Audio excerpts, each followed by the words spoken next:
Goeienaand julle, baie welkom by vanaand se Boekevat. So lekker om weer saam met julle te kan kuier. Ons begin dan ook hierdie week met ons reeks Beleef God en vanaand gesels ons bietjie oor om God se teenwoordigheid te beleef. In Eksodus 33 lees ons van Moses wat met die Here praat en hy sê, as u teenwoordigheid nie saam met ons gaan nie, laat ons liewer nie van hier af wegtrek nie.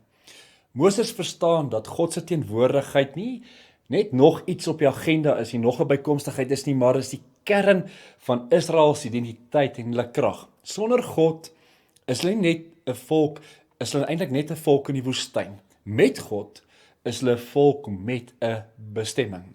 En ek het so 'n paar gedagtes ek sommer net vanaand met julle wil deel. Die eerste een is God se teenwoordigheid bring rus en dit bring vir ons sekerheid. Moses het geweet dat die reis deur die woestyn ondraaglik sou wees sonder die Here se nabyheid. Net God kan ons dra deur onsekere tye. Die tweede gedagte is dat God se teenwoordigheid onderskei sy volk.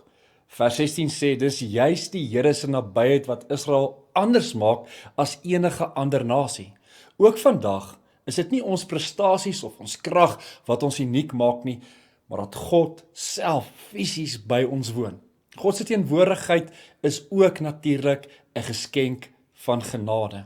In die slot van hierdie gedeelte wys die Here vir Moses iets van sy heerlikheid, maar hy bedek hom ook so met sy hand. En dit herinner ons dat ons God se teenwoordigheid beleef omdat hy dit in sy liefde en genade aan ons gee. Om God se teenwoordigheid te beleef, vra dat ons hom doelbewus sal soek. In ons gebed, in die Bybel en ook in die manier hoe ons dan gehoorsaam is. Soos Moses kan ons ook vanaand bid, Here, wys my u pad dat ek u kan ken.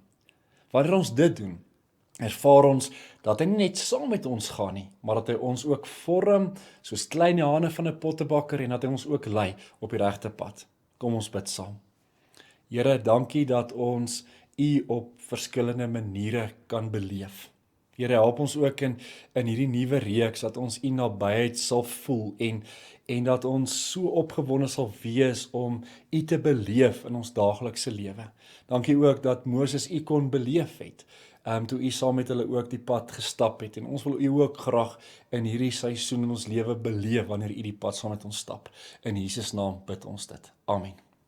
'n Mooi en 'n geseënde aand vir julle. Totsiens.